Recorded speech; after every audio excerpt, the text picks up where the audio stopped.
Hello and welcome to my latest video. This video will be my 8th looking at the history of the English / British monarchy. So today we have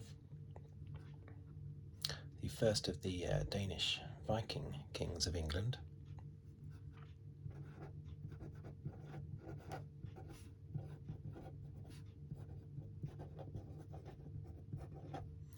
Sweyn Forkbeard.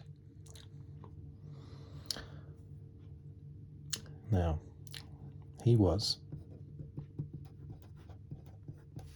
King of Denmark from 986 to 1014.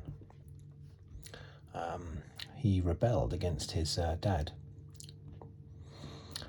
who went by the name of, what was his name? Oh yes,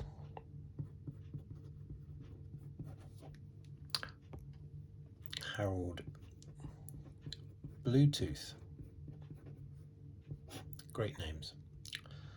They always had great names. Similar to Native American Indians and also pirates, of course. Blackbeard the pirate, people like that, you know. Vikings, pirates, and Native American Indians. Fantastic names. Yeah, he rebelled against his dad, Harold Bluetooth, in Denmark. Kicked him off the throne. Pushed him into exile, where he died sort of moments later, basically. As I mentioned in my last video about Ethelred, King Ethelred, the 7th king of all England, Sweyn did lots of, took part and sponsored lots of invasions of England from 1002 onwards, and that was to avenge his sister's death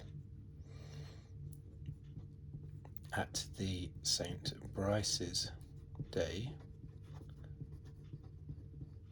massacre, which was Ethelred getting revenge on Danish settlers, because they kept, as I said in my last video, they kept invading England and they kept demanding ransoms, basically kept demanding money in order to leave. But eventually they set up little settlements. For many years, actually, they had little settlements in around York, the Danish Vikings. But more and more so, they were having these settlements. And so Ethelred one day got tired of constantly having to pay off the Vikings and attacked this settlement. St. Brice's Day Massacre, it's known as. The Danes shouldn't have been there to begin with, though, quite frankly.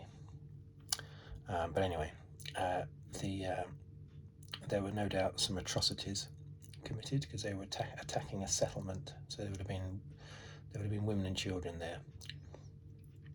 Sweyn Forkbeard's sister was supposedly one of the dead, so he'd been getting lots of revenge for that.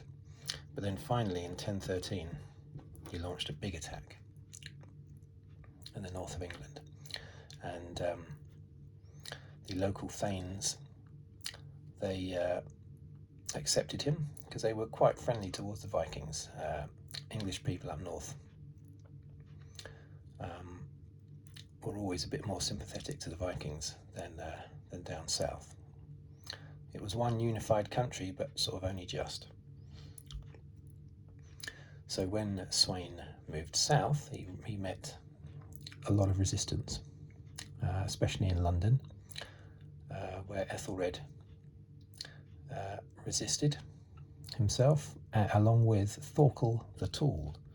Now, he was in my last video. He was a Viking that had ravaged England in the years after 1002, but he had defected to Ethelred's side. So he was actually fighting resisting Sweyn. So Sweyn, because of that resistance, he then went across to Bath in the west of England and conquered all around that area, Cotswolds, what we call the Cotswolds now, and basically was gradually surrounding London. So the Londoners gave in order to avoid reprisals from too much resistance. Because of this, Ethelred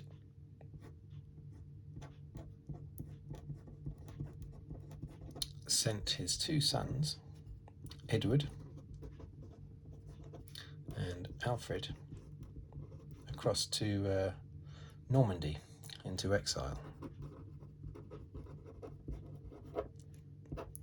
That was their mother's kingdom, Normandy.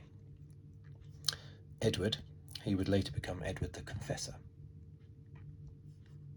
But anyway, those two princes, Edward and Alfred, went, and Ethelred himself exiled himself to the Isle of Wight. So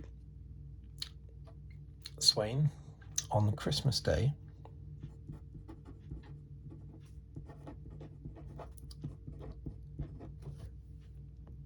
(1013), Sweyn was declared king. He never got around to being coronated, though, because just 5 weeks later, on the 3rd of February 1014, he died. And he died in a way that was quite popular for kings back in those days. He fell off his horse. That was also what caused the death of William the Conqueror, some 70, 80 years later.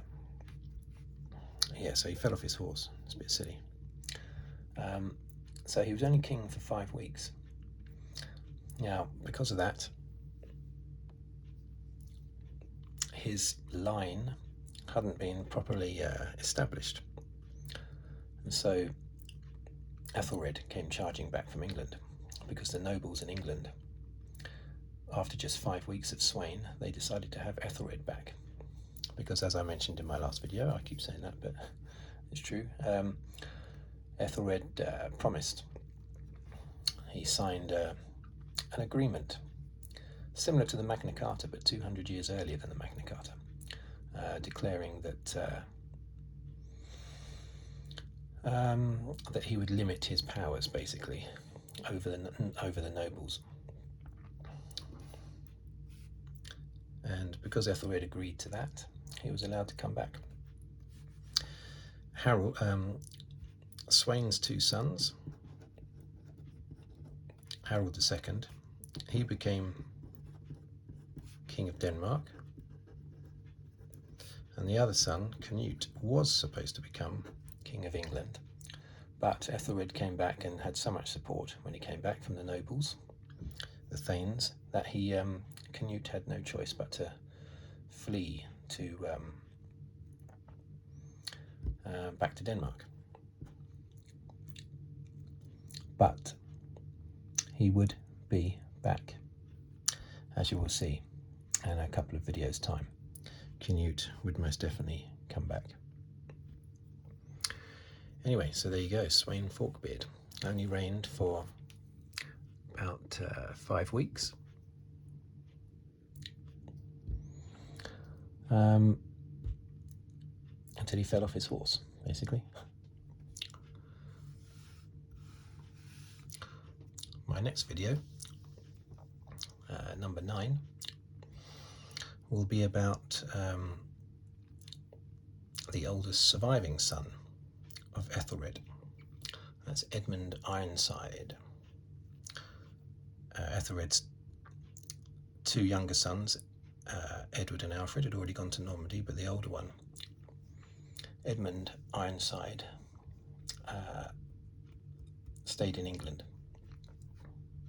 Anyway, that's what the next video will be about. Thank you for listening. Thank you for watching. If you'd like to subscribe, please do so. And I will see you on the next video. Thank you very much.